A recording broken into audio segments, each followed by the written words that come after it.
There was once upon a time a poor widow who had an only son named Jack, and a cow named Milky White. And all they had to live on was the milk the cow gave every morning, which they carried to the market and sold. But one morning Milky White gave no milk and they didn't know what to do. "What shall we do? What shall we do?" said the widow, wringing her hands. "Cheer up, mother, I'll go and get work somewhere," said Jack. "We've tried that before, and nobody would take you," said his mother. "We must sell Milky White and with the money do something, start shop. Or something." "All right, mother," says Jack, "it's market day today, and I'll soon sell Milky White, and then we'll see what we can do." So he took the cow's halter in his hand, and off he starts.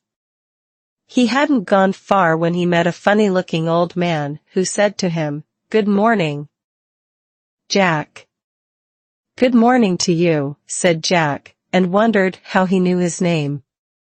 "Well, Jack, and where are you off to?" said the man.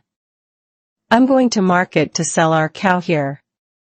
"Oh, you look the proper sort of chap to sell cows," said the man. "I wonder if you know how many beans make 5.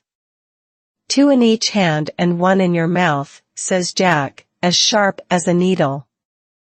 "Right you are," said the man, "and here they are, the very beans themselves." He went on pulling out of his pocket a number of strange-looking beans. "As you are so sharp," says he, "I don't mind doing a swap with you, your cow for these beans." "Walker," says Jack, "wouldn't you like it?" "Ah, you don't know what these beans are," said the man. "If you plant them overnight, by morning they grow right up to the sky." "Really?" says Jack, "you don't say so." "Yes, that is so, and if it doesn't turn out to be true, you can have your cow back." "Right," says Jack, and hands him over Milky White's halter and pockets the beans.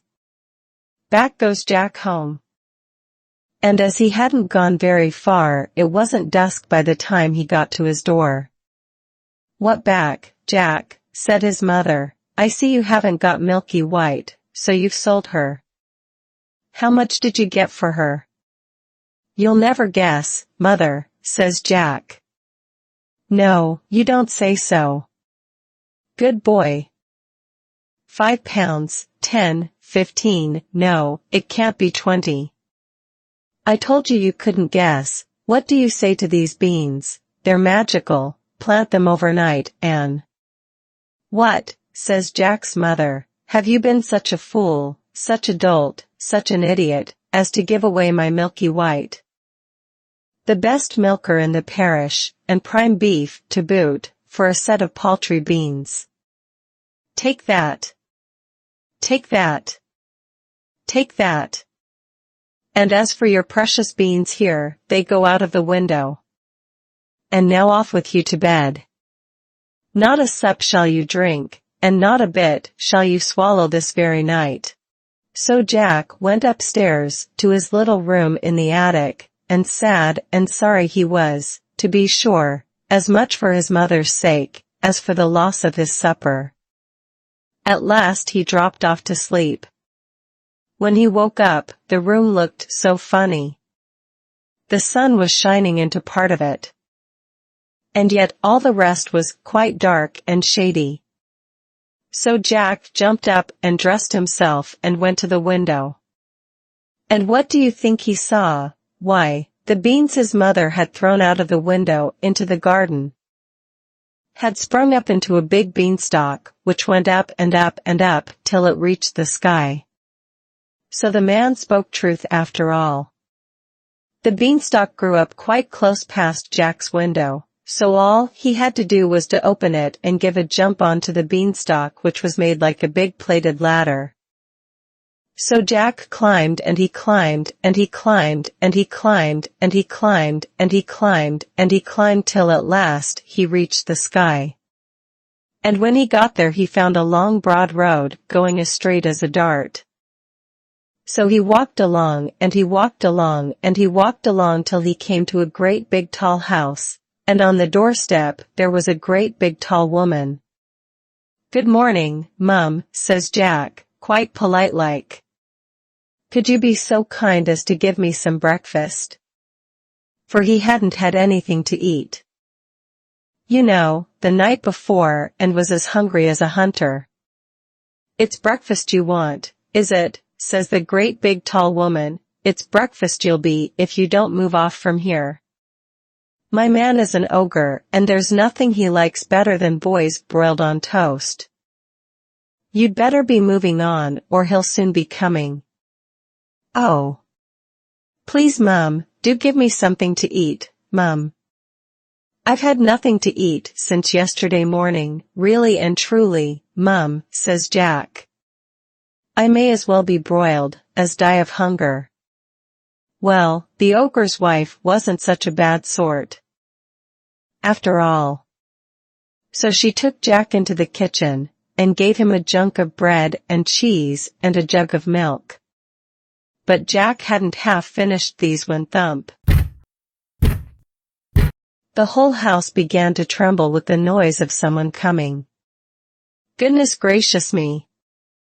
It's my old man," said the ogre's wife. "What on earth shall I do?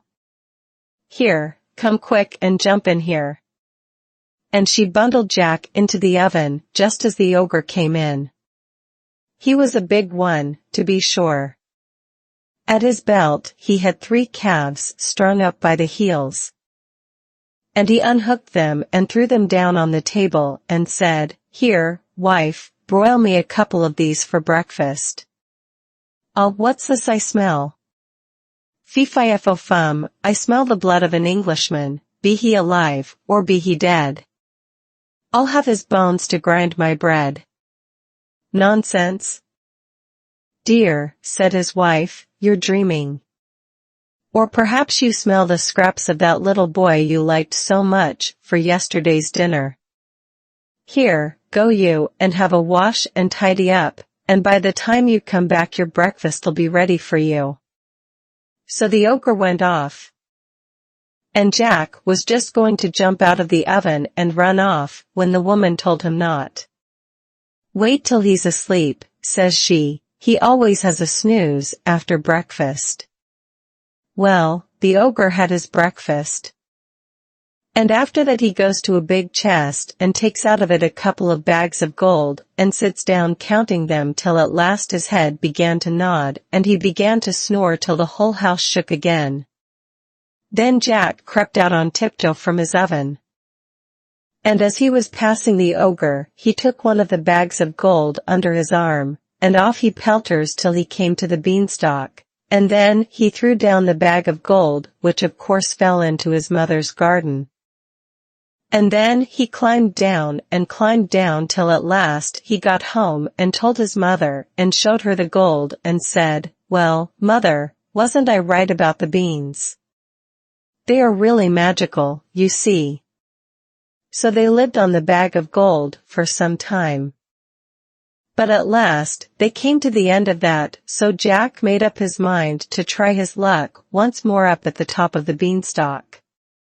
So one fine morning he got up early and got onto the beanstalk. And he climbed and he climbed and he climbed and he climbed and he climbed and he climbed till at last he got on the road again and came to the great big tall house he had been to before. There, sure enough, was the great big tall woman standing on the doorstep. "Good morning, Mum," says Jack, as bold as brass. "Could you be so good as to give me something to eat?" "Go away, my boy," said the big, tall woman, "or else my man will eat you up for breakfast." "But aren't you the youngster who came here once before? Do you know, that very day my man missed one of his bags of gold." "That's strange, Mum," says Jack. "I dare say I could tell you something about that, but I'm so hungry, I can't speak till I've had something to eat." Well, the big tall woman was that curious that she took him in and gave him something to eat. But he had scarcely begun munching it as slowly as he could when They heard the giant's footstep, and his wife hid Jack away in the oven. All happened as it did before. In came the ogre as he did before. Said, fee-fi-fo-fum, and had his breakfast off 3 broiled oxen. Then he said, wife, bring me the hen that lays the golden eggs. So she brought it, and the ogre said, lay, and it laid an egg all of gold. And then the ogre began to nod his head, and to snore, till the house shook.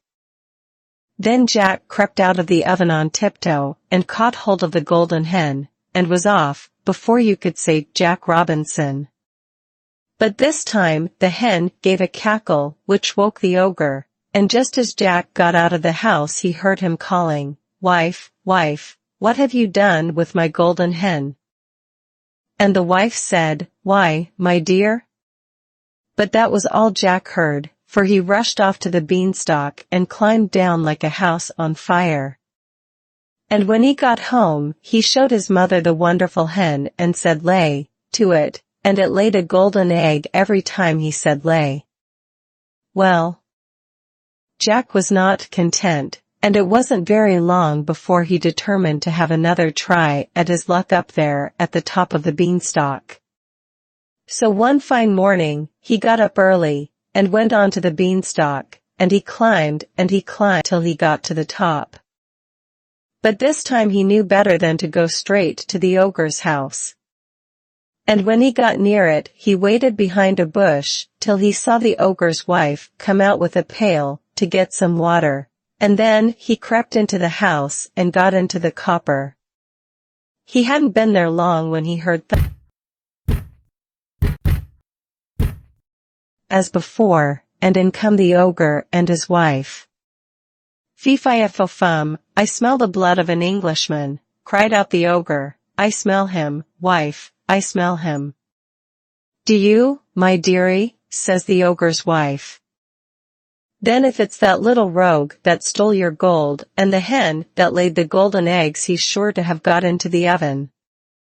And they both rushed to the oven.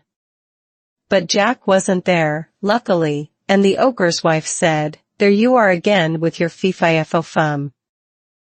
Why, of course, it's the laddie you caught last night that I broiled for your breakfast. How forgetful I am, and how careless you are not to tell the difference between a live-un and a dead-un.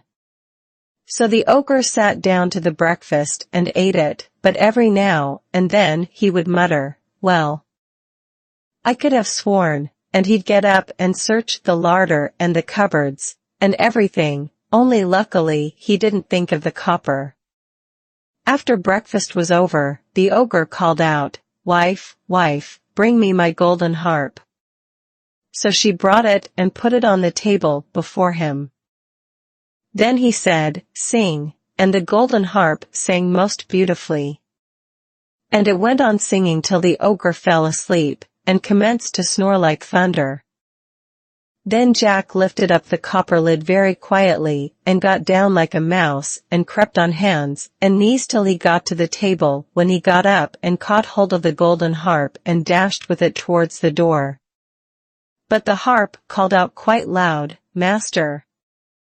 Master! And the ogre woke up just in time to see Jack running off with his harp. Jack ran as fast as he could, and the ogre came rushing after, and would soon have caught him, only Jack had a start and dodged him a bit and knew where he was going. When he got to the beanstalk, the ogre was not more than 20 yards away, when suddenly he saw Jack disappear and when he got up to the end of the road he saw Jack underneath climbing down for dear life. Well, the ogre didn't like trusting himself to such a ladder, and he stood and waited. So Jack got another start. But just then the harp cried out, Master! Master! And the ogre swung himself down onto the beanstalk, which shook with his weight. Down climbs Jack, and after him climbed the ogre. By this time Jack had climbed down and climbed down and climbed down till he was very nearly home. So he called out, Mother! Mother! Bring me an axe, "Bring me an axe." And his mother came rushing out with the axe in her hand.